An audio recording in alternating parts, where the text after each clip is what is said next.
A big thank you to my friend and fellow yogi Glenn for making this video possible.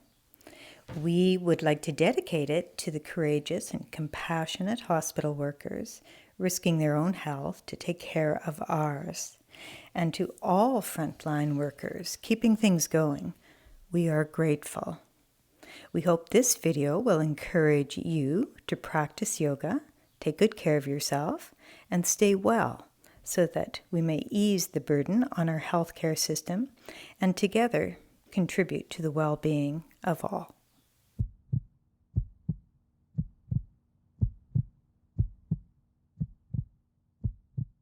Hello, yoga friends. This series is made possible by Glenn, the videographer and fellow yogi. And what we're going to do for this series is we're going to put together 5 sections and follow with Shavasana. So if you wanted, you could do a full class.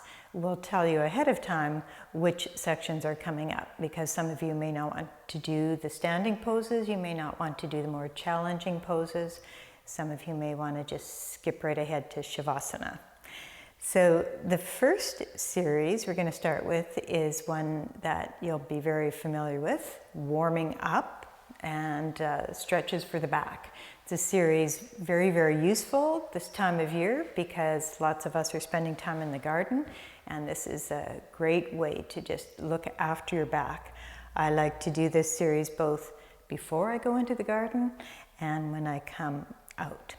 For this first series, all you'll need is a mat if you have one, not necessary, a blanket of some kind to lie down on, and your presence. So let's begin with Lotus Mudra, Padma Mudra. This is, in a very practical sense, a great stretch for the fingers and hands. Press together the heels of the hands. Touch the sides of the baby fingers and thumbs to their counterparts, and then stretch all the fingers from the base to the tips and create as much space between the fingers as possible. So this Padma Mudra, Lotus Mudra, represents the higher self, which the yogis use the lotus to symbolize. Feel the openness of the palms and maybe visualize that many-petaled lotus blossom. And then release the baby fingers, turn your left hand down, cross your thumbs, cross your wrists, place your hands over the upper chest. This is Svabhavha Mudra, which is to embrace that lotus within, embrace the higher self. Just take a few breaths here. You can softly close your eyes. Feel the warmth and nourishment of your hands on the lungs, the upper chest, the heart.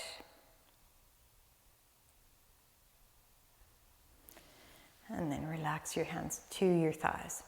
So we'll begin lying down. We're going to lie on our backs, on our blanket. You open up your blanket. Make it the length of your spine, so that both your hips and your head will be on your blanket.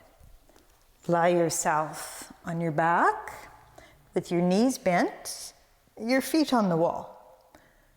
It's making a right angle with the legs, and then interlace your hands, bring them behind your head, lift your head off the floor, bring your chin to your chest. Ease yourself back down. And maybe you repeat, changing the cross of the fingers, lift, lengthen the neck, stretch the upper back, and then ease yourself back down again. And if it feels like your chin is higher than your forehead, you might have a little blanket you could kind of roll to support the neck, support the head, or maybe you need a pillow or a block. Then stretch your arms out horizontally, and we'll just start with 4, 7, 8. Get in touch with the breath. Remember, you don't have to hold for 7 or exhale for 8 if it's a strain, so just do what's comfortable for you. Begin by breathing out, completely empty the lungs. Breathe in through the nostrils for a count of 4, 3, 2, 1. Hold the breath for 7, 6, 5, 4, 3, 2, 1. And exhale through the mouth for 8, 7, 6, 5, 4, 3, 2, 1. Good. Normal breathing. Then take your right foot off the wall and catch either the shin, or if it bothers your knees, catch the back of the thigh and hug the front thigh to the chest. And then as long as you don't have neck issues or shoulder issues, you can lift the upper body and bring your nose to your knee to your nose, and keep the chin close to the chest as you ease yourself back down. Then slide your hands toward the top of the leg. Straighten the leg into the arms, and pressing your heel to the ceiling and sacrum to the floor, open the back of the knee, and then alternate between pointing your toes and flexing the ankle. And then with your toes pointed, make a big round circle in both directions. And then relax the ankle, bend the knee to the side, resting your right ankle on your left knee. Piriformis stretch. Press the thigh away from you with your right hand. And that might be, for some of you, sufficient stretch. If you want to increase the intensity, lift up, reach behind the left thigh. You can take the foot off the wall and bring the left thigh toward you. And sometimes rocking feels good, or even rolling all the way over, using your elbow like a brake. Breathing into that outer right hip, back to center, release your hands and change sides. Clasp behind the thigh, bring the front thigh to the chest, breathe out, lift the upper body. So your shoulders come off the floor, but try not to lift them up near the ears.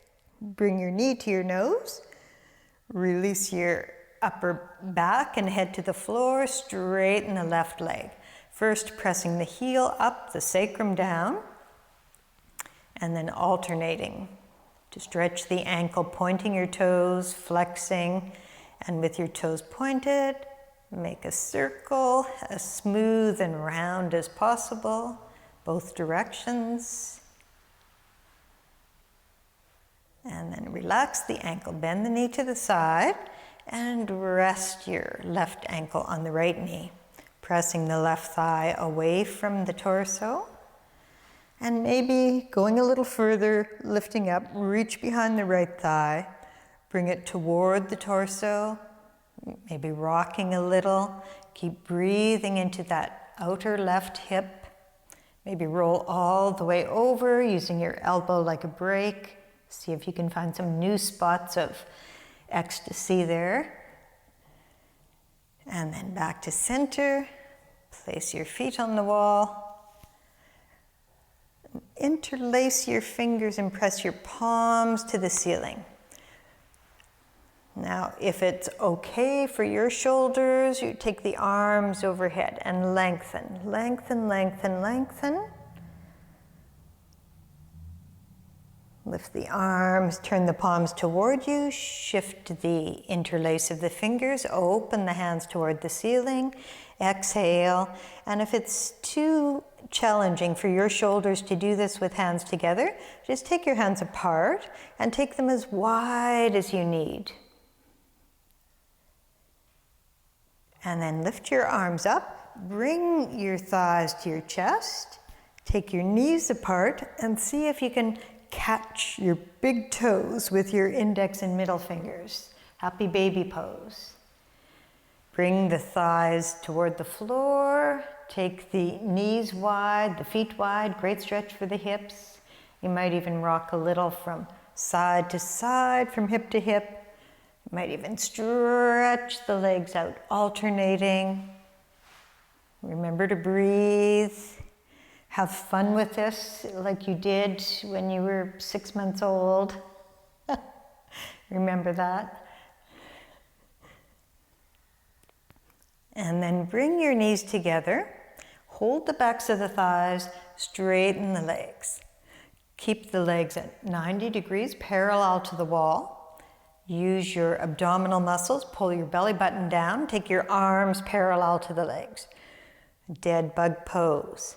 On an exhalation, take your arms overhead, keep the ribs soft, keep your throat soft, and then lift the arms up, bend the knees to the chest, and hug the thighs in, rocking a little from hip to hip. Now we're going to roll over onto the blanket on all fours for cat-cow. And if your knees don't like this position, you can do cat-cow sitting in a chair. So just warming up the spine, tops of the feet down, ankles down, fingers spread. So use your breath as you exhale, make that Halloween cat arch. As you inhale, lift the chest, look forward, let the lumbar curve, let the tailbone lift. Continue, exhale and round the shoulders. Let the head be heavy. Inhale, bring the sternum through as you lengthen the collarbones and breathe out, rounding the back, belly button up to the ceiling. Inhale, coming into cow position with the sway back, and then bring your spine to neutral. So lift your navel slightly and press down on your shins and the tops of your feet. We're going to do scale pose, alternating arms and legs. So pressing down on the right shin, just lift your left leg and make sure you're far enough from the wall. I like to do this pose with the ankle flexed. So as long as you've got the room there with your left leg, press that heel toward the wall, lift your right arm, stretch the right arm forward. Try not to sink into the right hip. So draw the right hip in as you reach forward with the right arm, back with the left leg. Good. Changing sides. Bring the left shin down, lift your right leg, press your left ankle to the floor, lift the left arm, extend through that right heel. So maybe I just felt the wall, maybe you can touch the wall. Open the back of the knee, and then bring that side down and take your knees slightly apart for forward virasana. And again, if your knees don't like this, just relax on your blanket in a comfortable position. See if you can rest the buttocks on the heels, great. Walk your fingertips forward. Lengthen the trunk, lengthen the neck, rest your head.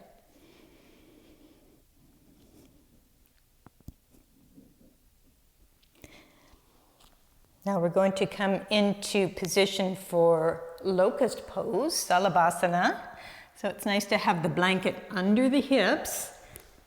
Take a moment to adjust. Adjust your legs, lift, lengthen the legs.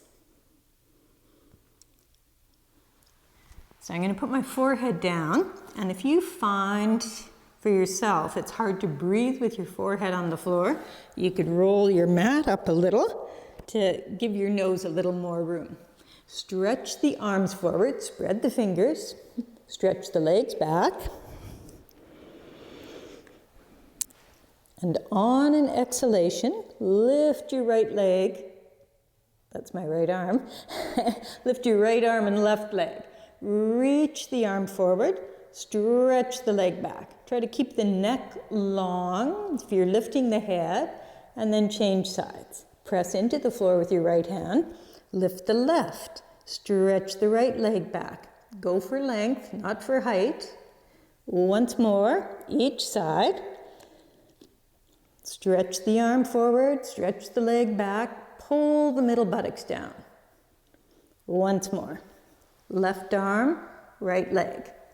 Great pose for strengthening the paraspinal muscles. And relax. And either rest here or come back to forward Virasana. Knees apart, big toes touching, buttocks on the heels, walk the arms forward.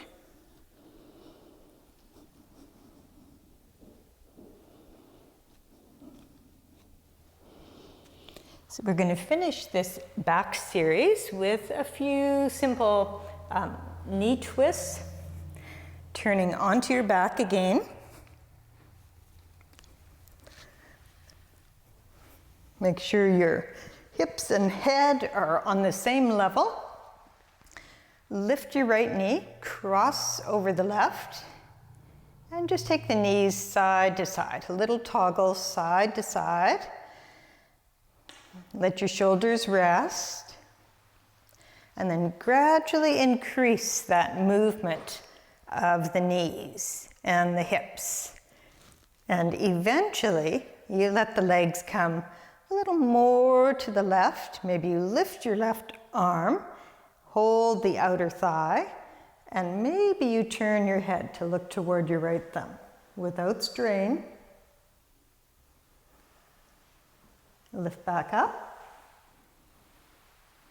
And change sides. Left knee over right. Start with just an easy movement. Little back and forth. Breathing. Increasing the distance as you eventually let the knees come a little more to the right. Without lifting the left shoulder, keep the left shoulder down, lift the right arm, use the hand on the outer thigh. Maybe you turn to look toward the left thumb. So you never force the neck to turn. And lift back up. Uncross, hug the thighs to the chest again. And provided your neck and shoulders are feeling good today, you might lift the upper body and again, bring knee to nose, nose to knee. Curl down, keeping the chin tucked in. Extend your arms horizontally and bring your knees to just above the hips so your legs are at a right angle. Squeeze the knees together and then exhale, take the knees toward the right side and maybe you turn to look toward the left thumb. As you inhale, lift the knees back up, press the sacrum down, breathe out, take another breath, and then exhale, knees toward the left, maybe looking toward the right thumb, keep the shoulder down. Inhale, knees back up. One more time. Breath in and then out. Keep the shoulders down, turn the head only if it's comfortable, lift up. And next exhalation, knees to the left, gaze to the right. And back up. And finish by hugging the thighs to the chest and rocking the hips. So that's a really helpful series of warm-up stretches. As I say, great before you go into the garden or after you come out of the garden. You could repeat that series, or you can go on to the next series, which is going to be some standing poses for increasing strength and stamina.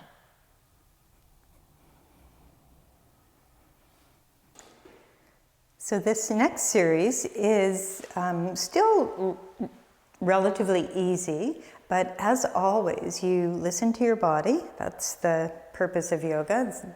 Develop that relationship with your body, and don't do things that, of course, cause you pain. So always aiming for a little effort and no strain. So for this series, if you have a strap, we'll use the strap. If you have a block, also useful. Neither are necessary. Not even the mat is necessary. Yoga is something you can do without props. Of course, it's nice to have a few, but you can do yoga just using the prop of your body. So this series will start standing in Tadasana.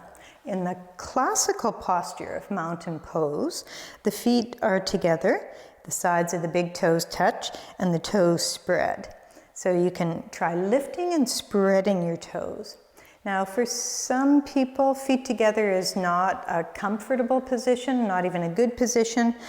So feel free to take your feet hip distance for Tadasana. Myself prefer the feet together, and then you feel like you have roots growing from the base of the toe mounds and the horseshoe shape of the heel, rooting you into the ground. You can imagine, because it's mountain pose, the base of a mountain, like majestic Mount Baker, how broad and connected to the earth it is. And then from there, you feel the lift up, lifting the kneecaps, firming the thighs. If you were to see yourself in a mirror, what you'd be looking for is aligning the joints, even the ears, not a joint, but ear over the shoulder, shoulder over the hips, hips over the knees, knees over the ankles.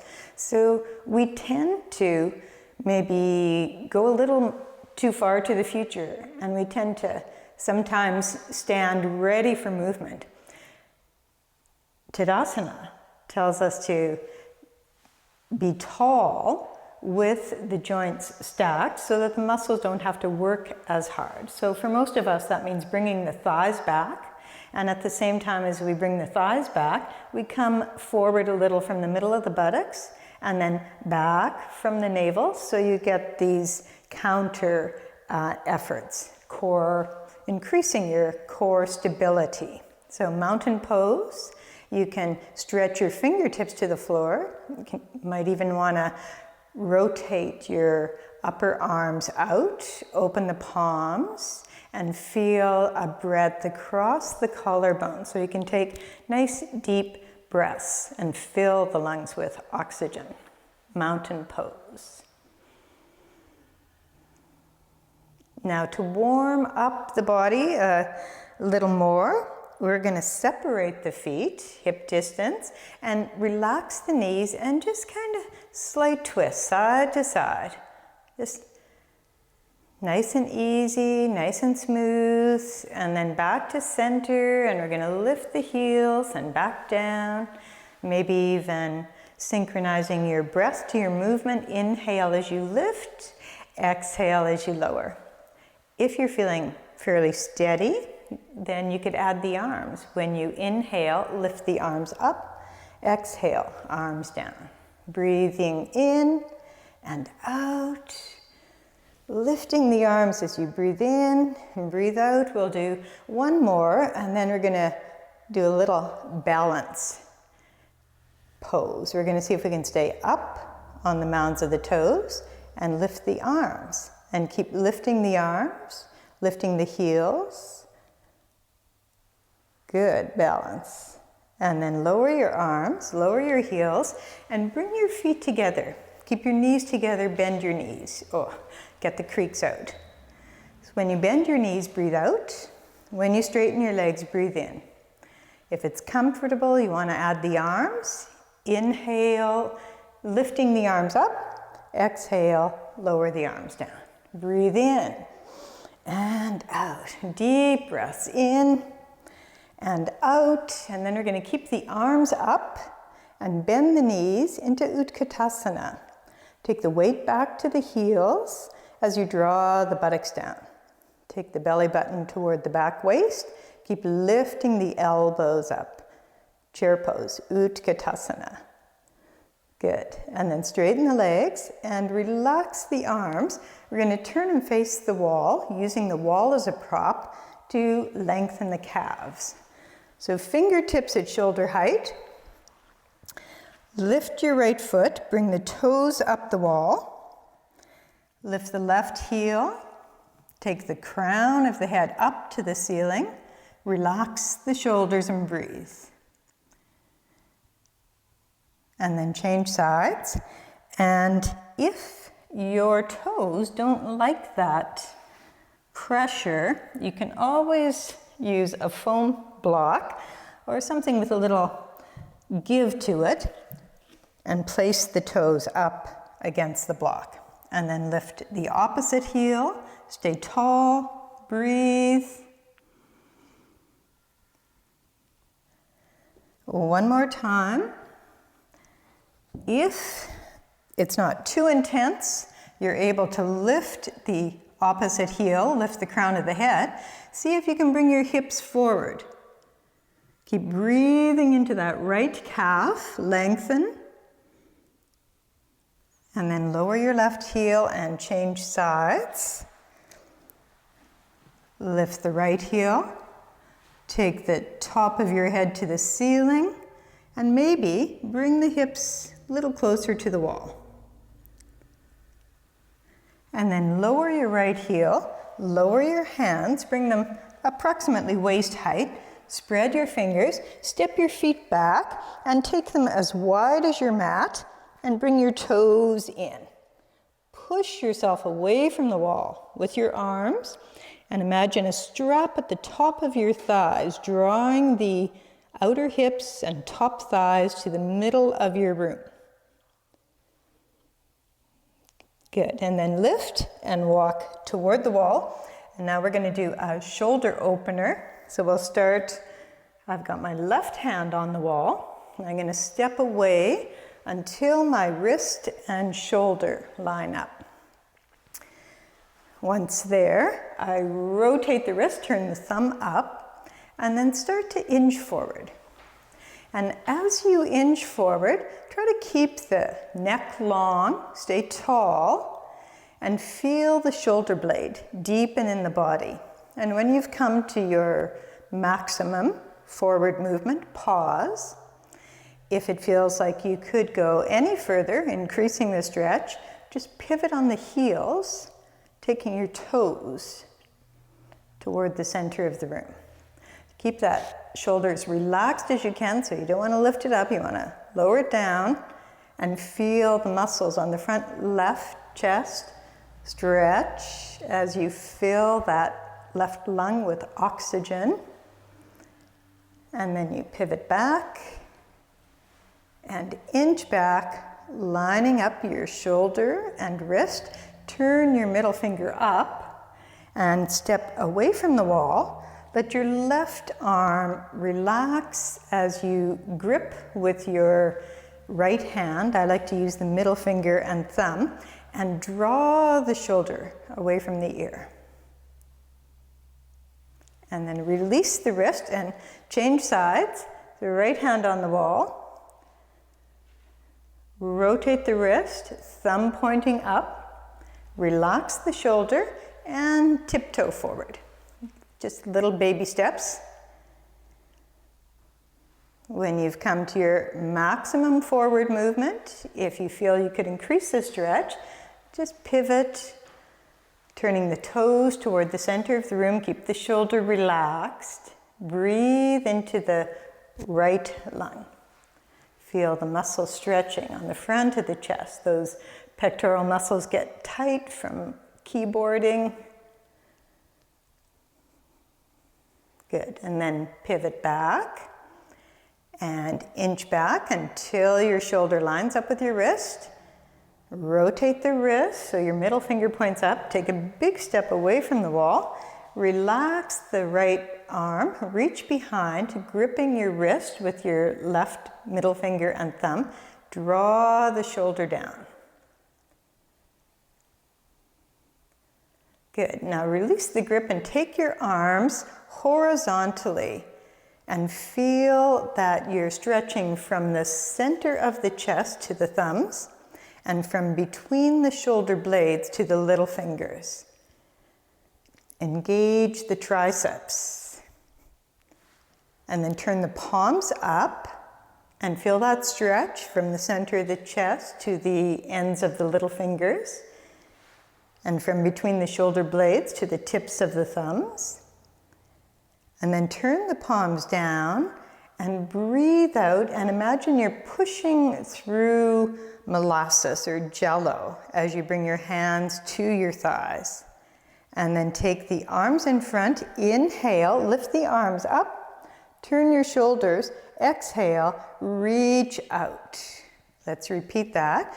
This time, spread your fingers. Inhale, lift the arms up, turn the shoulders, and exhale, spread the fingers as wide as you can. One more time. Arms parallel in front, keep the fingers spread, inhale up, and as we turn the shoulders, this time let's flex the wrist, spread the fingers, and imagine you're sliding your hands down opposite walls. Good. And then let your hands come together behind your back. Clasp and take the knuckles toward the floor as you roll the shoulders down and back. Chest open. Keep pressing the thighs back. And then you might be able to lift the arms away from the sacrum, maybe a little more. Feeling how the chest opens when the shoulder blades deepen. This is a great pose for posture. Relax the arms down. Alternate the interlace of the fingers and lengthen and lift.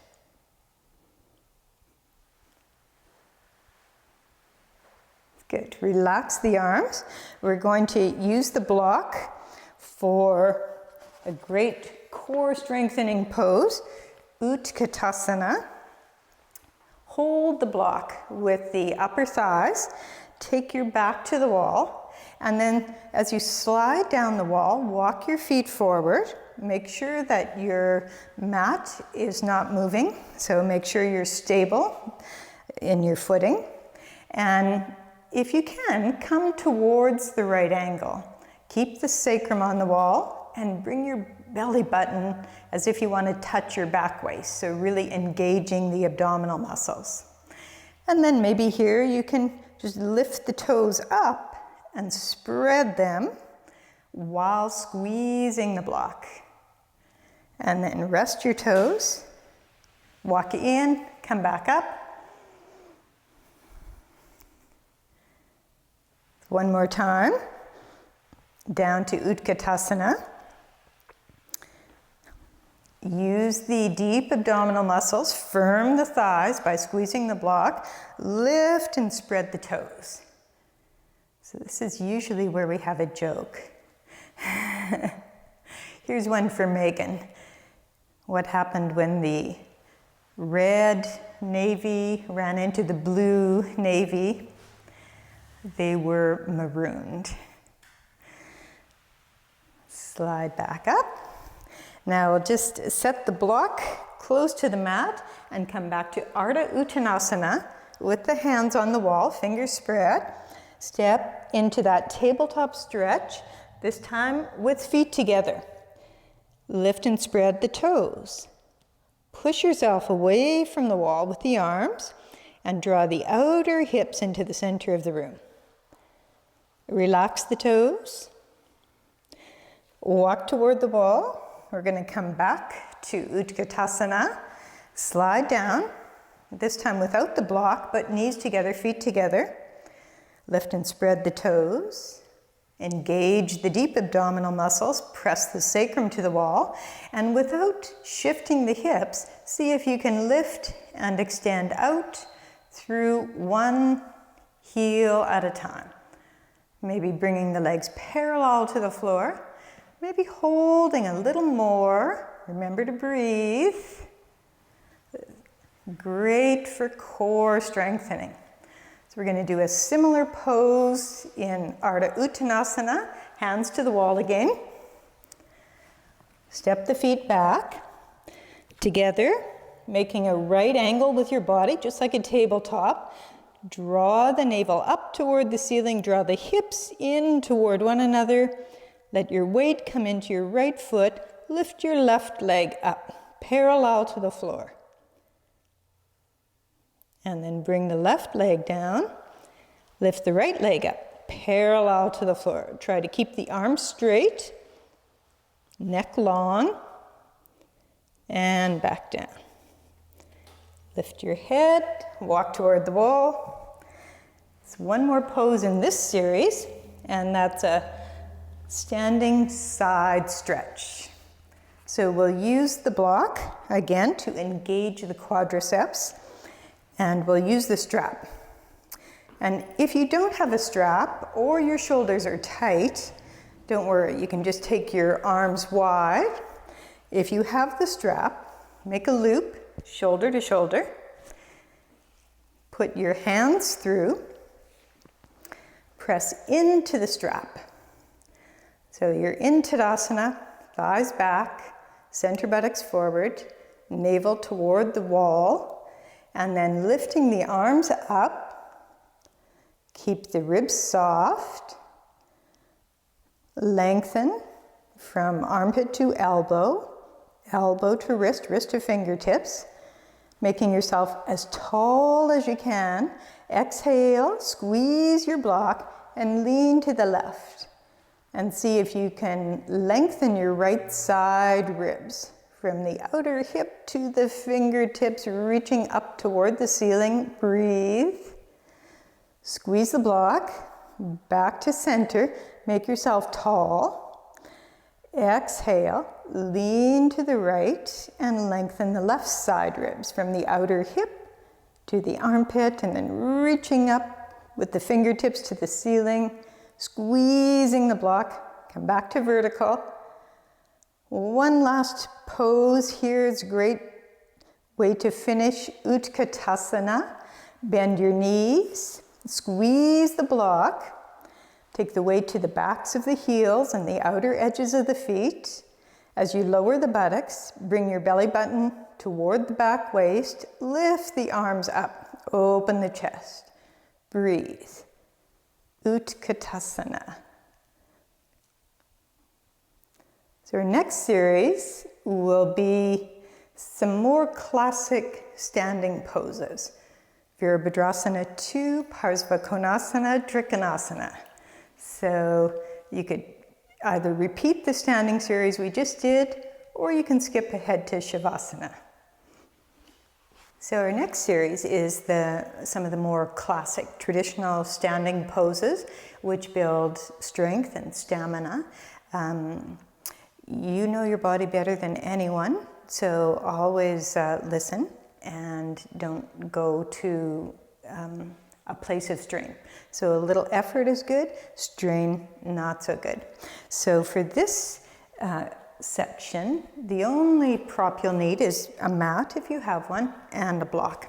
And of course, the wall is a prop. So we're going to start, and I'm assuming that you've done the first couple of series, so you're nice and warmed up. But we'll start with a familiar pose, Virabhadrasana 2, Warrior 2. So for that, I'll start with right foot at the wall, left foot out. Nice wide stride, and then you rotate the left leg 90 degrees and press down on the outside edge of your right foot. And let's just bend the knee a few times.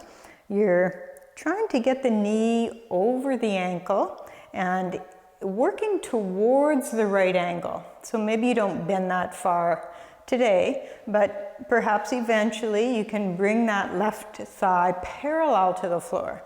So once you find your approximation of the right angle, lift your arms. Your right fingertips might touch the wall, and stretch your left arm forward. Keep pressing to the outside edge of the foot at the wall, and press that same thigh back. Warrior 2. So you're looking over the middle front finger, setting your sight, setting your goal, the drishti point. And straighten the leg, turn the foot in, heel toe together, and we'll change sides. Left foot at the wall and right foot out. Nice wide stride, turn the leg, lining up your front heel with your back arch. Bend the knee, breathe as you bend, breathe in as you straighten. Find as close to the right angle as you can, and keep the knee over the ankle. And then lift the arms, extend the right hand forward and the left hand back so your fingertips might touch the wall. Try to keep your torso vertical over the hips. Relax the shoulders, so you don't want to create tension there. Relax the shoulders, lengthen the arms, and look over that middle finger, setting your sights. Straighten the leg, turn your feet in, heel toe in. So we've done an external rotation of the thighs. A great pose for countering that external rotation is Garudasana legs, internal rotation. Place your fingertips on the wall, bend, and straighten the knees a few times. And then keep the left foot on the floor, lift the right, and cross. And this might be as far as you go today. So for some, catching the ankle might work. You never force that. And then change sides, bend and straighten. Keep the right foot on the floor, lift the left knee up high, cross. And again, you never force the toes around the ankle. Some days, for me, it happens. Some days it doesn't. So that's Garudasana legs. We're going to come back to Virabhadrasana 2, and we're going to take it into Parsva Konasana. So you might have a block. Left foot to the wall, right foot out. Turn the right foot all the way out. Bend your knee and place the block inside the ankle. So you might not have a block, so let's pretend we don't have one. Bend the knee, come to the right angle, Virabhadrasana 2, and if you don't have a block, put your forearm on your thigh.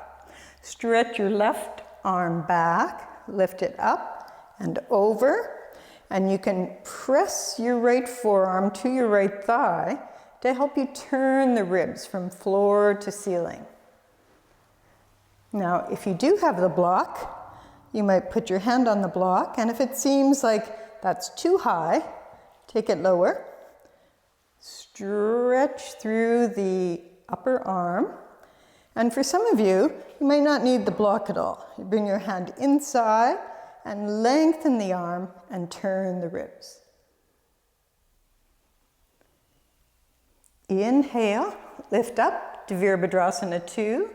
Straighten the leg, turn the foot in, heel toe together, and change sides. Right foot to the wall, left foot forward. Turn the leg out, bend your knee, place your block. Come to Virabhadrasana 2. Warrior 2. Remember, standing poses build strength, turn us into warriors, and stamina. Parsva Konasana, if you have no block, use your forearm. If you have the block, you might use it on the highest height. You might take it lower. Take the opposite arm up and over. Press the back thigh back. Turn the ribs from floor to ceiling. Inhale, lift up. Warrior 2. Straighten the leg. Turn the foot in and step together. Tree pose. So it's nice to stand close to the wall. If your balance is a little off, you can always put one hand on the wall. Stand tall in Tadasana. Pour your weight into the right foot. Bend your left knee, turn the toes out. So you might just stay here if your balance is a little shaky today. You can do tree pose with the toes on the floor, or you might take the foot to the calf.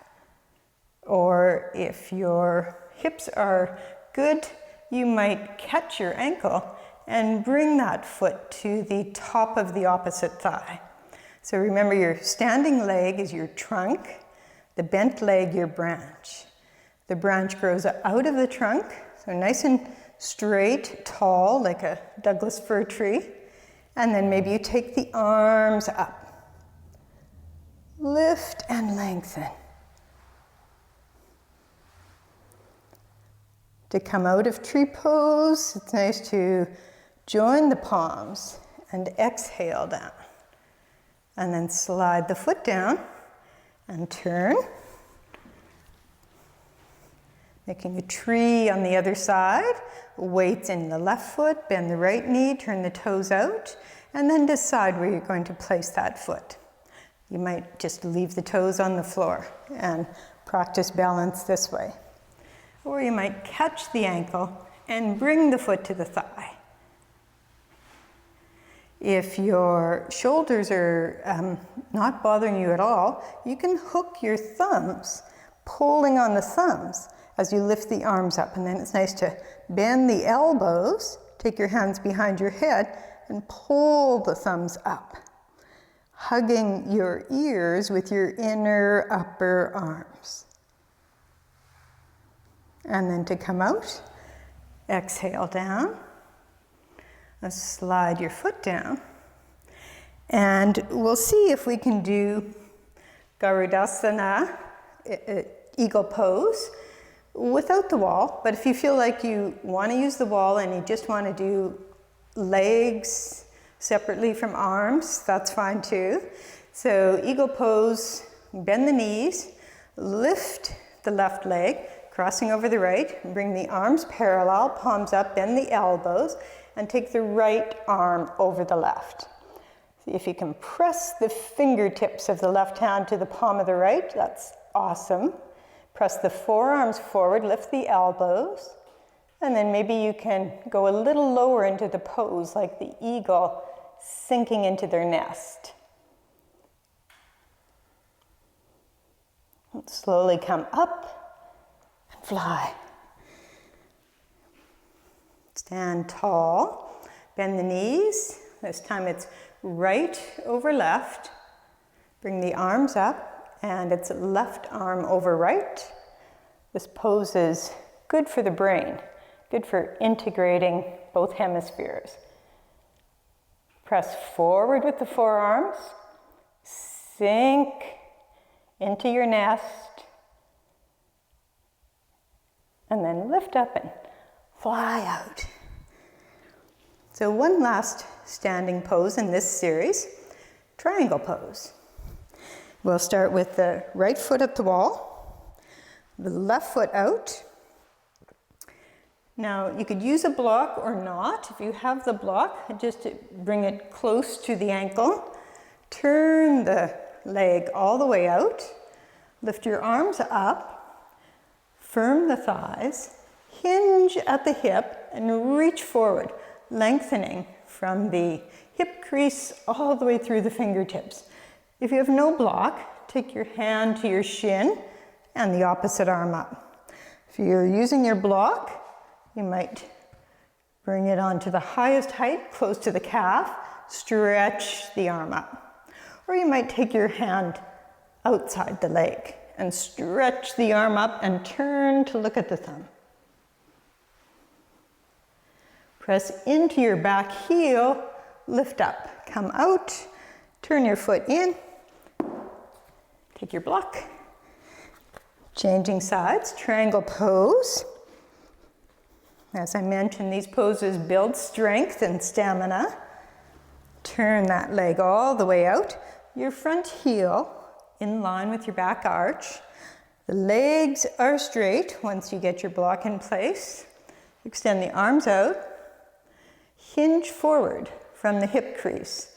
Draw the thigh toward the wall as you reach, reach, reach, reach. Bring your hand maybe to the shin, opposite arm to the ceiling, or come to your block, or maybe you take your hand behind.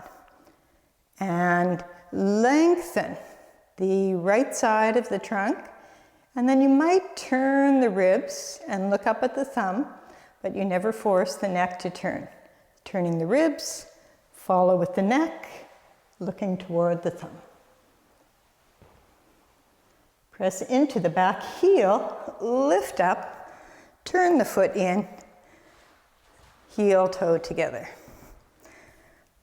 So our next series, we're going back to the floor. It's a series for flexibility, and again, very helpful for the back. Or from here, you might want to go right to Shavasana. We'll be on the floor, and if you have a strap, that will be useful. You know, if you don't have a strap, you can always use a dog leash, a men's tie, a scarf, lots of options.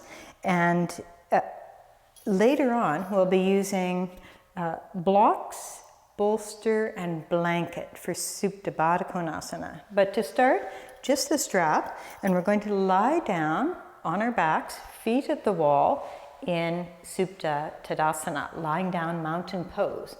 So you place your heels at the wall, keep your knees bent, and use your hands to ease yourself down with your knees still bent, supported by your elbows, straighten the legs. That helps to lengthen the back waist, and then ease your shoulders down, and maybe lift your head and bring your chin to your chest. So you're one nice long mountain pose, mountain on the floor. Then bring your right thigh to your chest, holding either the shin or holding the back of the thigh. If your knees are cranky, always hold back thigh. Then take your strap and place your strap around the toe mounts and extend the leg up. Supta Padangusthasana 1. So you open up the back of the knee and you lengthen the thigh and lengthen the calf. And as you lengthen this extended leg, you also lengthen the leg on the floor. So feel the heel press to the wall, feel the mounds of the toes press to the wall. Now, right ankles are great to work with. If you have very forgiving hamstrings, you might be able to lengthen the leg a little more, but never force that. Supta Padangusthasana 1. Bend the knee to the chest, take off your strap, take your right foot to the wall. Feel how much longer it is than the left leg. Bring the left thigh to the chest. Put your strap on the toe mounts and lengthen the left leg. So even if your hamstrings don't let you go to the right angle, just go to the place where your leg is straight, and eventually as you exhale and let go, the hamstrings often lengthen gradually. And those of you that have really flexible hamstrings, you might be able to bring the leg a little further over. Supta Padangusthasana 1, bend the knee to the chest, take off your strap, hug the leg in, and now we'll do Supta Padangusthasana 2, beginning the same way. Draw the thigh to the chest, put your strap around the toe mounts, extend the leg up. So find the place where you feel there's a little bit of growth, a little bit of lengthening, but no strain. Hold the strap in the right hand, stretch the left arm out from the shoulder, palm up, shoulder down, and imagine a weight on your upper left thigh. Press that thigh down as you take your right leg to the right, any amount. So if this hip wants to lift up and roll, you just pause, anchor the leg, and go with the right leg laterally. When you're ready to lift the leg up, make sure you're hugging the flesh to the bone, so you lift up with the muscles, not the joints, and then bend the knee to the chest, draw the thigh in, take off your loop, bring the left thigh to the chest, put the strap on the toe mounts, and extend the left leg up. Hold the strap in your left hand and stretch your right arm out from your shoulder. Press the right foot to the floor and imagine again that weight is on your upper right thigh. And then slowly take your left leg to the left. So your goal is to keep the right side in Tadasana If that leg starts to lift and move with the left, pause, anchor it, feel the weight, and then go again with the left leg, laterally to the left. Remember to breathe. When you're ready to lift up, make sure you're gripping muscles to bone. Lift up, bend the knee to the chest, hug the thigh in. Bend both knees and roll to the side. So with those nice long legs, we'll come into downward dog. Adho Mukha Svanasana. You're on all fours, tips of the toes touching the wall. Wrists just slightly ahead of the shoulders. Fingers spread. Tuck the toes. Lift the knees off the floor as you exhale. Lift the hips to the ceiling as you inhale. Find the wall with the heels. Dig the heels in as you stretch the arms. Stretch the legs, stretch the arms. From downward dog, we'll come into plank. So if you're strong, you might just come right into plank and hold. If you need to bring the knees down, bring the knees down, take the tops of the feet down, and then bend your elbows back as you lower yourself very slowly with control to the floor. And then take a little rest. So from here we'll come to a plank variation with the forearms on the floor. So first version, we'll clasp the hands together and we'll leave the tops of the feet on the floor and the lower legs on the floor, and we'll just lift the thighs up. So it doesn't look like much. It's very simple, but it's not that easy. Take the shoulders away from the ears, lift your belly button up to the ceiling, but take the middle buttocks down as you lift the thighs up.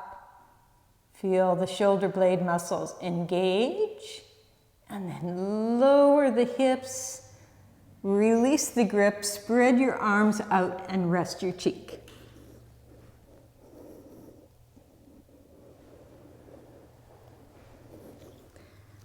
Next variation of plank pose is to again interlace the fingers, but the alternate way. Keep the forearms to the floor. Now you could just repeat the one we did earlier, leaving your lower legs down, or this time you could tuck your toes under and lift the whole leg. Press your forearms to the floor, press your heels toward the wall, and bring your thighs up, middle buttocks down, navel up. So you're really engaging your whole core. And breathe. Let the knees come down, tops of the feet down, spread your arms out, rest your other cheek.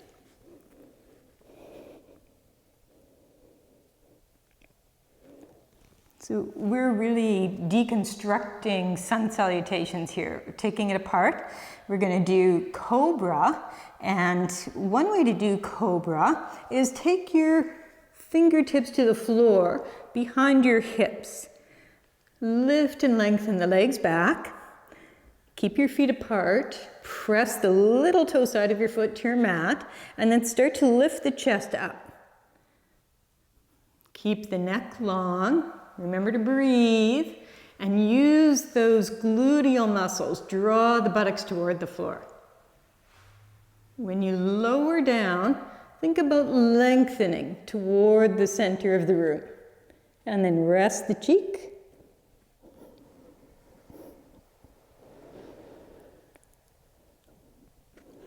Another position, cobra, is to extend the arms out horizontally. Press the tops of the feet to the floor, lift the chest. Breathe, might be shallowly, but breathe. Draw the shoulder blades down and in. Good. Lower slowly. Bend the arms, rest your other cheek.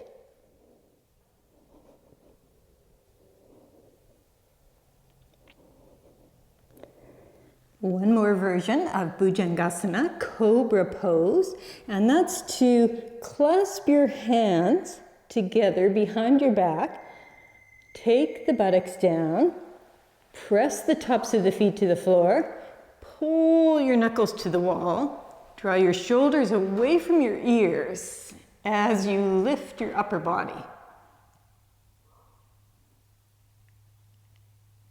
Good. Lower slowly down, release the grip, rest the cheek.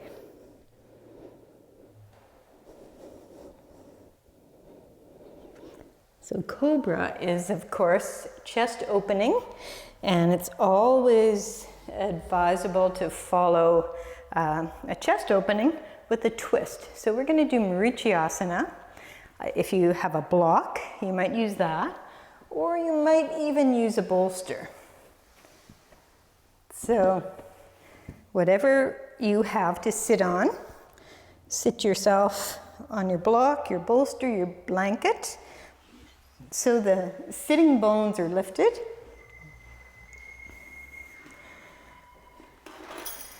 And take your strap, put it around your toe mounds. So we're going to sit in Dandasana, a seated equivalent of Tadasana.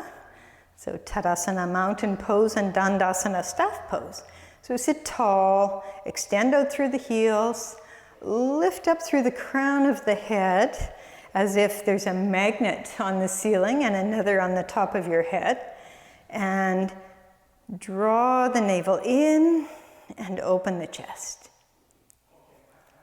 Dandasana. So we're going to go into Marichiasana. Nice easy twist. Begin by taking your hands under the right knee and fold the leg in. And so first time, we're just going to keep the left leg extended, and we're going to bring right arm inside the right knee. And then I'm going to reach around behind, and if you find that you have to lean back to find contact with the floor, you might take another block and use the block to give your arm a little more length. You can keep that elbow bent, both elbows bent, and then press against the leg to help you lift up, lift and lengthen, and then start to turn from below your navel. So our tendency, all of us, is let the head do the turning. So restrain the head and start to turn the lowest ribs, and then the middle ribs, and then the upper ribs, and then roll the shoulder back. And you might let the neck and head follow. You never turn the neck if it bothers you. And on an exhalation, unwind. Extend the right leg out. Fold the left leg in. Bend the left arm, bring it inside the knee. Take your right hand behind you, behind the sacrum. Use the extended right leg like a big foot on the floor and lift up through the top of the head. Take a breath in as you lengthen the neck, and as you breathe out, press the left arm to the inner leg and press back with the leg. So you're not just pushing the leg to the side. There's equal opposite action there as you turn the lower ribs, the middle ribs, working your way up to the upper ribs. Maybe the neck turns, maybe the head follows, maybe you look over the right shoulder. And on an exhalation, unwind. You could repeat that same variation, or you could do a slightly different variation, which is to bend the knee, bring your foot on the outside of the knee, and then fold your left leg in. And then we turn opposite. So it's left arm against right thigh. And then you inch in, you give yourself a good grip and lots of lift. Take your hand behind, press into both sitting bones. Make yourself tall as you start to turn the ribs from the left to the right. Use your breath. Move slowly with deliberate intention. And on an exhalation, unwind slowly. Good. And one more time. So again, you can repeat with just the simple open Marichyasana, or you can bring your foot over, fold the right leg in, turn, and use your outer right arm on the left thigh. Lift up, bend the elbow, anchor the sitting bones, sitting up nice and tall, and start to turn the ribs from right to left. So use your breath in the twist. Every inhalation, lift and lengthen. On the exhalation, turn.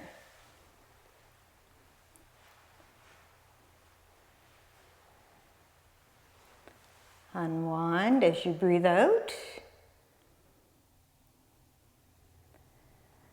Good. And this series will finish with the third variation of Supta Padangusthasana. So we did 1 and 2, and 3 is also a great way to lengthen the piriformis muscles, almost like a twist. So turn yourself to face the wall again. You'll need your strap. Lie yourself in mountain pose. Chin to chest, lengthen the neck. Bring the right thigh to the chest. Put your strap on the mounds of the toes, straighten the leg. Now this time we hold with the opposite hand and stretch the right arm from the shoulder. And then you start to bring your right leg across the left.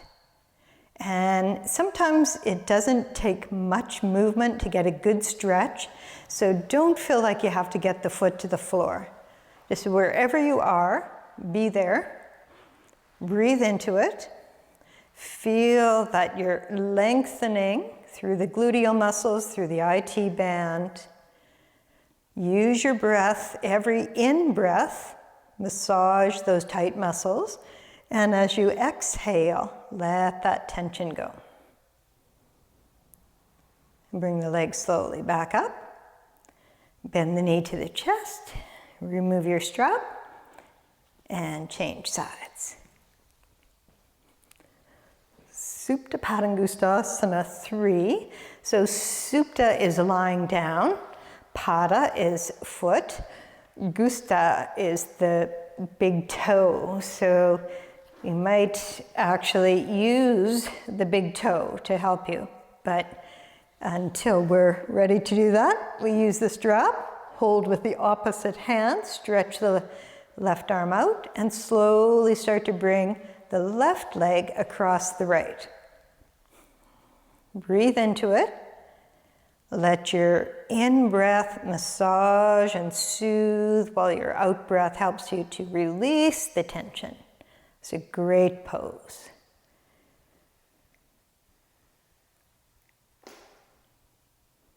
Bring the legs slowly back up. Bend the knee to the chest and take off your strap.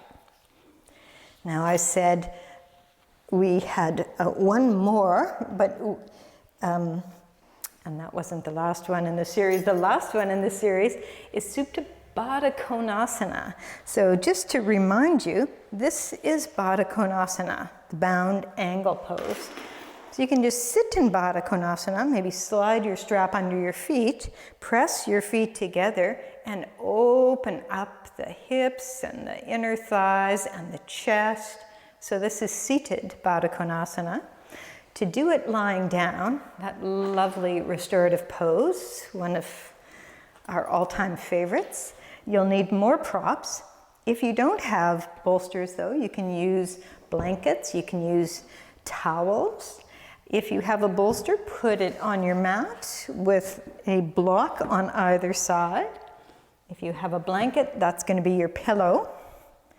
Put it on the back of your bolster and then turn to face the wall and come into Baddha Konasana.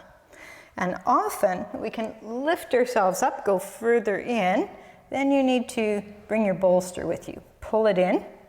I like to flatten the end of the bolster down as I lie down, and right here lift the hips and move the flesh of the buttocks toward the heels. Then you can place your blocks so they will support the thighs. Some people like to place them this angle, sometimes like that. If you need more height, take whatever height you need. Legs adjusted, and then lengthen the neck and see that your blanket is supporting the neck and the head. Finally, if you bend your arms, dig your elbows into your mat and pull the shoulder blades toward the waist. Then you can relax the arms to the sides.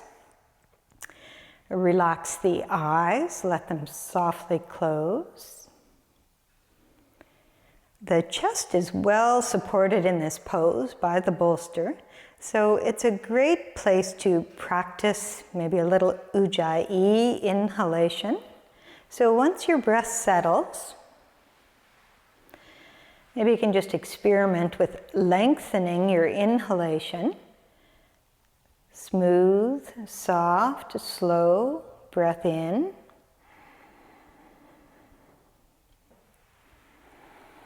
And start with the normal exhalation, working a bit with the inhale, feeling the lungs fill with oxygen, feeling the breath come all the way down towards those lower side ribs, feeling that lateral expansion of the rib cage, opening up the lungs. And when you've done a few rounds of the ujjayi in-breath, maybe you want to follow with ujjayi exhalation. So it's a slow, smooth, deep breath in, followed with a deliberately extended breath out.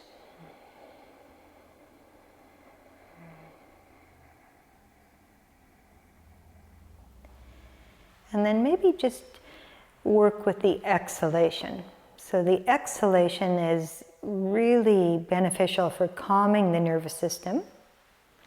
So maybe every third or fourth breath out, you can extend it like you're stretching toffee, pulling it apart. Or you imagine a balloon with a tiny pinprick in it, and the air is just seeping out, like the air is just seeping out of your lungs. Exhaling, exhaling, exhaling, exhaling. This pose, Supta Baddha Konasana, is great for digestion. It's good for circulation. It's good for respiration. It's good for calming the mind. So stay for as long as you like. Our next series, we're going to do some more challenging poses. So if you're feeling really warmed up, or you like the challenging poses, you could, of course, participate, or you could just fast forward to Shavasana and complete your practice with Shavasana. So the next series is for regular practitioners. So I'm thinking of the later group on Thursdays, those of you that are used to challenging poses. If you're not comfortable with more challenging poses, I recommend you just go straight ahead to Shavasana. So we're just going to do 3 more demanding poses, Parsvatanasana, Parivrita Trikonasana, and Parivrita Janu Shirsasana. So first pose, we'll use 2 blocks. If you're using the wall, take your left heel to the wall, step your right foot forward, bend your knee, put your blocks on either side of your foot. And we're going to come into Paschimnamaskar. So that is hands behind the back and then into prayer position. So let me just turn this way. And Paschimnamaskar, hands up the back in prayer position, saying hello to the west side of the body. So Parsvatanasana is a full forward extension. So legs are firm, kneecaps lifted, chest is open, aided by the edge of the fingers on the spine. And you lift and lengthen, hinging at the hips. Keep extending forward toward the center of the room. And then at some point you let the torso come toward the leg. Parsvatanasana. Inhale, press into the feet as you lift up. You can release the arms here, stretch your fingertips to the floor, and then we'll change feet. Bend the front knee, step the left foot forward, step the right foot back.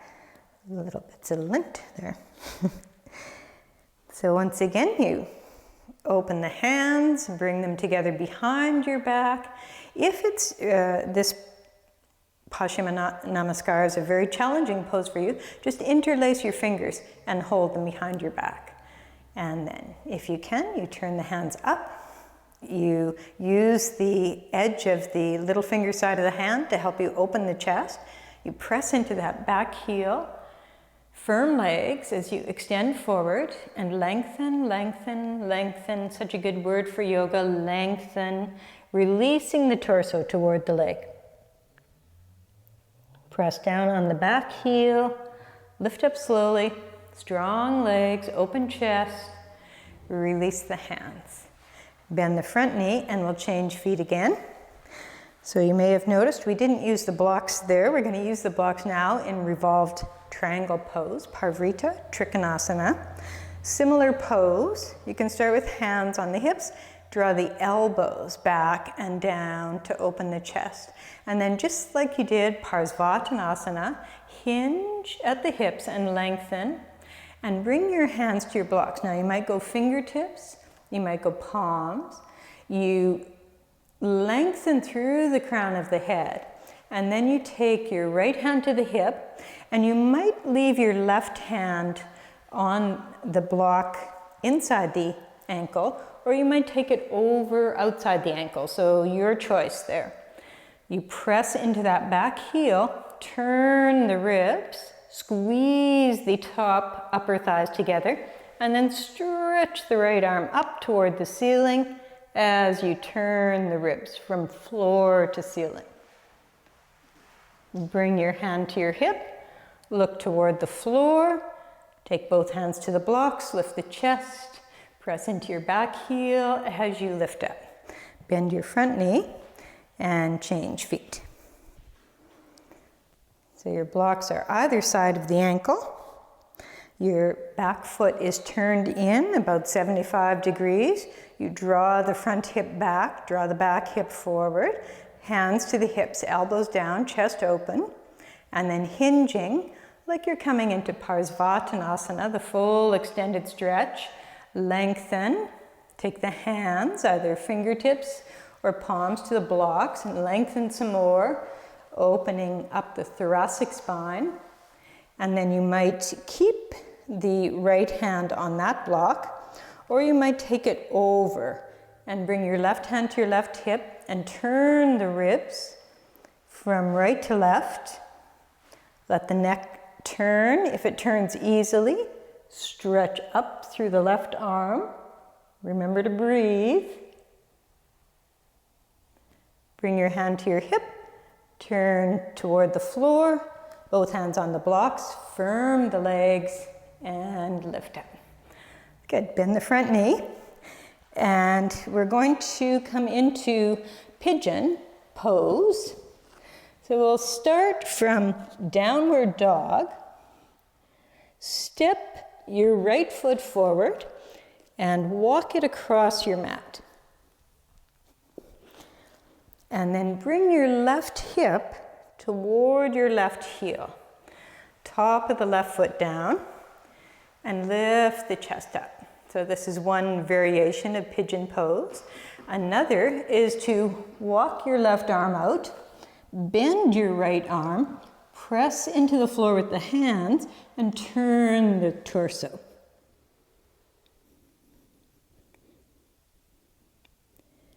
And then walk your right hand up, Walk both hands back toward the leg. Really careful coming out of here. Tuck your left toes under. Let your weight come into your hand so you lift yourself up as you change legs. Opposite knee forward. If your knees bother you, this is not the pose for you, but the piriformis stretch is very similar, so that's a pose you could do as an alternate. So you might want to extend the arms out, right arm long, left arm bent, press into the floor with the fingertips and turn.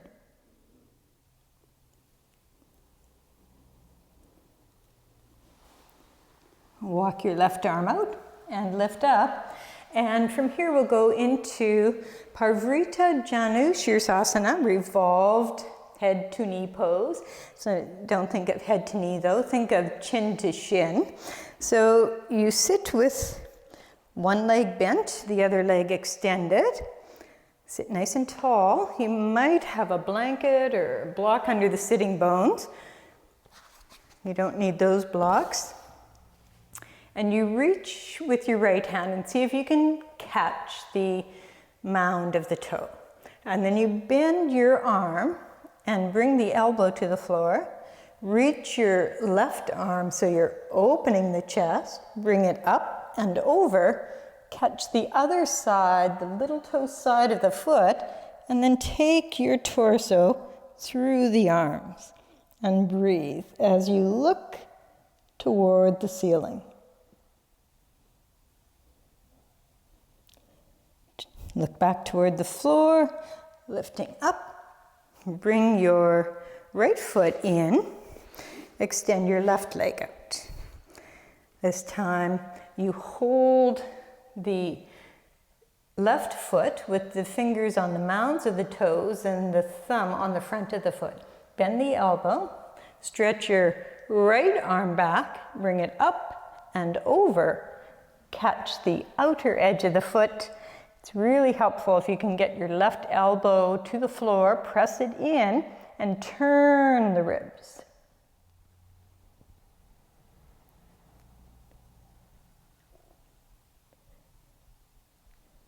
And then look toward the floor and lift yourself up. And if you have a bolster, you could do full Viparita Karani. So that's where you would put your bolster at the wall and roll onto it with your legs up the wall. If you don't have a bolster, very easy to do the pose, sometimes called simply legs up the wall. You come in close, you roll onto that shoulder, and you take your legs up. This is a great pose for refreshing the legs, for invigorating the circulatory system. Good pose for end of the day, good pose to practice before bed. Good pose to practice some mindful breathing. So just pay attention to your breath. Soft, smooth, slow exhalation, followed by a soft, smooth, slow inhalation.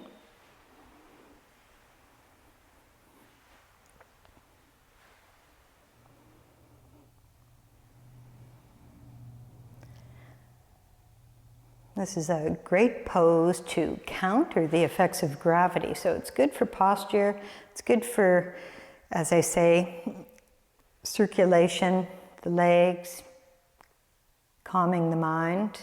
So you can stay in this pose for as long as you like. Ideally, practice this pose daily, maybe even if it's only 5 minutes daily. And we'll conclude this series with Shavasana. So when you're ready, you lie yourself comfortably on the floor, on your back, or with your legs on a chair. Shavasana.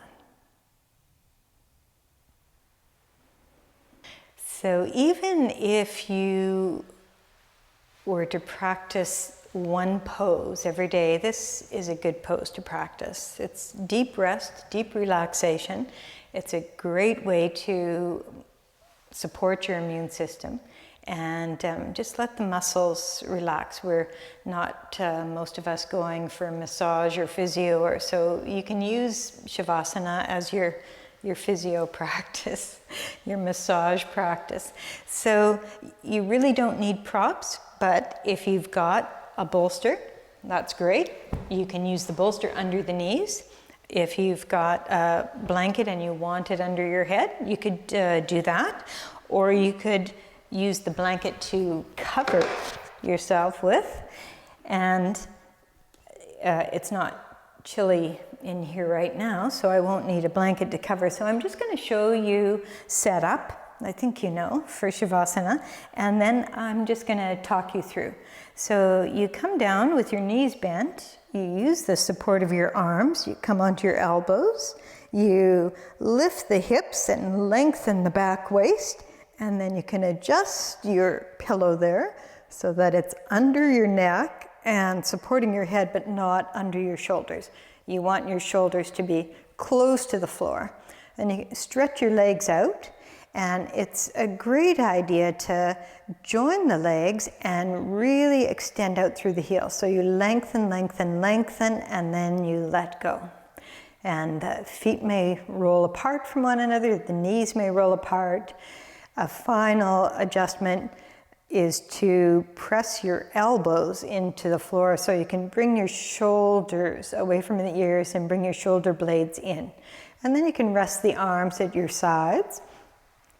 Or if your shoulders are really tight, sometimes stretching the arms horizontally helps them relax a little more. So this is a good position for Shavasana. You can also use a chair. You can put your legs on the chair, like so, or you can even put your legs on a sofa. Do it in your living room. I'm going to sit up and talk you through Shavasana, so I don't need to be lying in Shavasana while talking you through. So you stay there. You stay down on the floor, nice and relaxed. And start to tune into your breath. So notice the sensation of the breath. And maybe you notice the air on the outside edge of the nostrils.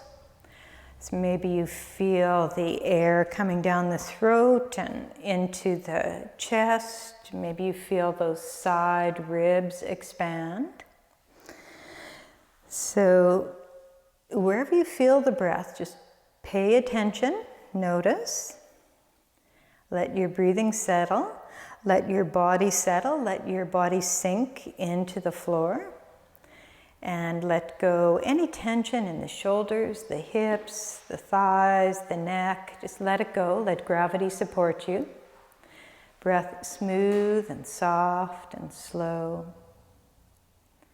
Feeling that sensation of air coming in on the edge of the nostrils and going out again, like waves coming into the ocean, rising up on the inhalation, cresting, and then falling back on the exhalation.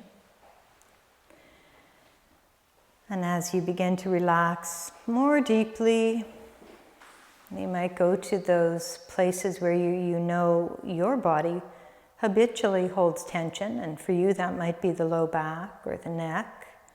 So go there first with loving kindness and let go any tension in those problem areas, those more vulnerable areas. So take some compassion there, release the tension. Come back to your breath, smooth, soft, slow. And bring your attention into your feet.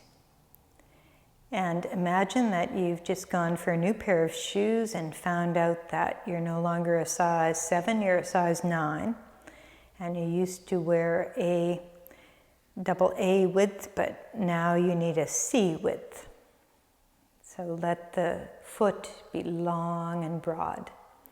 Maybe even feeling the spaces between the toes. Maybe noticing what it feels like to be living in the little toes, to have awareness of the big toes. Feel the inside of the feet from your mind to body. As you breathe out, let the ankles release. It's relaxing the Achilles tendon so the ankles soften. And then bring your attention to the back of your lower leg, the hard-working calf muscles. Let those muscles completely relax so the calves feel like gooey marshmallows. And you can let your shin bones just drop into those soft, fleshy calves. And then moving toward the knee, relaxing completely the muscles and the ligaments that keep the kneecap stable. With the support of the floor here, you can let go all those muscles and ligaments and just let your kneecap float in that space between your lower leg and upper leg. Smooth, soft, slow breath out, followed by a smooth, soft, slow breath in. Bring your awareness to the thigh muscles, and as you relax them, imagine them just sliding off your thigh bones. And then let the femur bones themselves sink into the floor. So you feel your entire leg is heavy and long from the hip to the heel.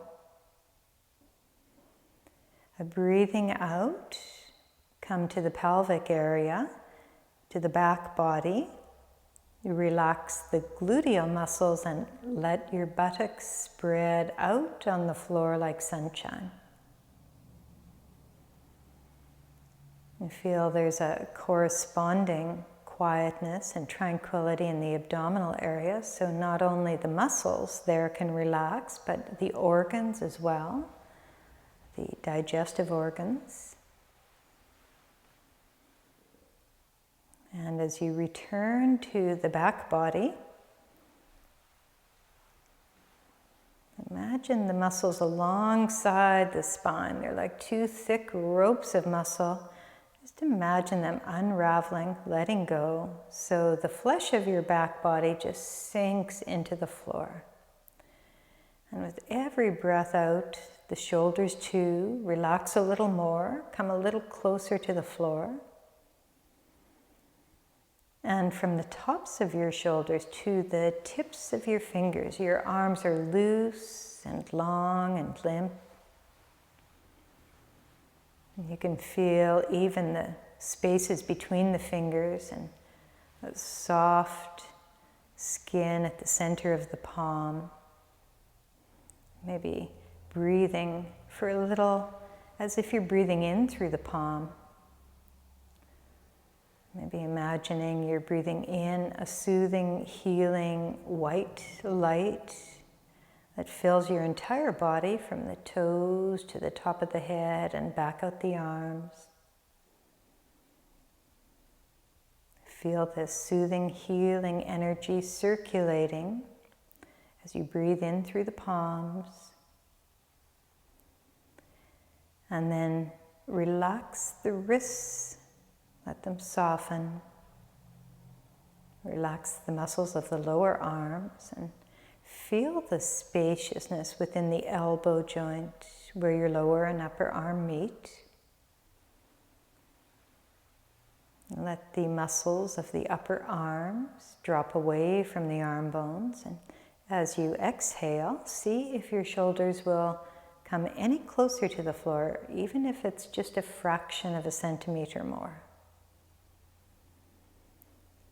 Smooth, soft, slow exhalation, followed by a smooth, soft, slow inhalation. Nothing for you to do, just watch the breath, stay aware, relax deeply, especially the muscles of the neck. There's a very thick muscle in the neck. The neck is a place of strain for many of us. Just imagine that strain just leaving your body as you breathe out, and feel that the back of your neck is broad and soft and your throat is spacious. So your lower jaw might be slightly relaxed from your upper jaw, with your tongue resting at the root of your mouth,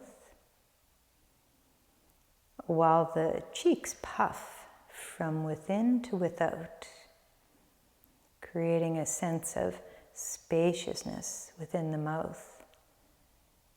So the roof of your mouth feels like the dome of a cathedral that is high and broad and beautiful. Every breath easy and smooth, nice and relaxed. You feel the floor supporting the weight of your body. You let yourself surrender to gravity, letting go any tension anywhere in the body, especially around the eyes, as you let the outer corners of the eyes elongate to the temples. And you feel, as the eyes lengthen, the space between the eyebrows soften and expand even more. The brow unfurrows. The forehead is smooth and soft. Your breath flows out and back in effortlessly, easily.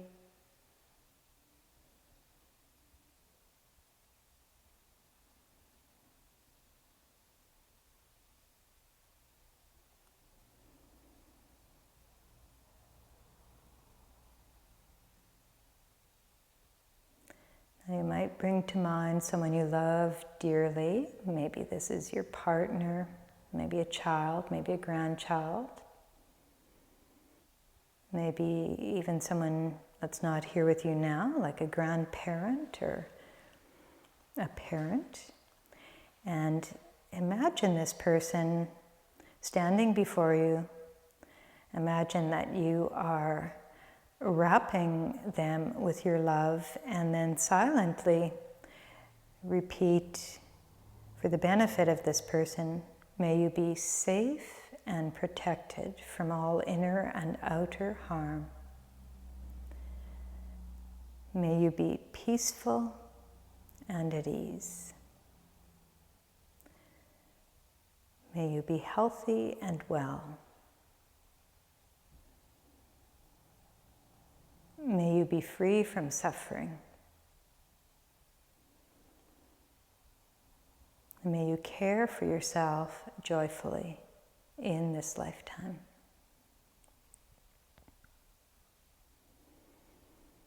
And imagine that loved one bathed in your warmth and loving energy. And then extend it out further to, as Einstein said, widening the circle of affection. Maybe you might want to choose someone in particular that you know is struggling at this time. Maybe you want to just send this out broadly to all people on the planet. So imagining then that widening of the circle of affection, and maybe you're extending your loving energy out to all beings. May all beings be safe and protected from all inner and outer harm. May all beings be peaceful and at ease. May all beings be healthy and well. May all beings be free from suffering.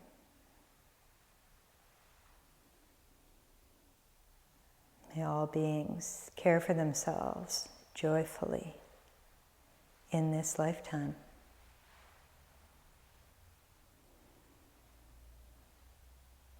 And now returning your awareness to your own body, your own being, wishing nothing less for yourself. May I be protected from all inner and outer harm. May I be peaceful and at ease. May I be healthy and well. May I be free from suffering. May I care for myself joyfully in this lifetime.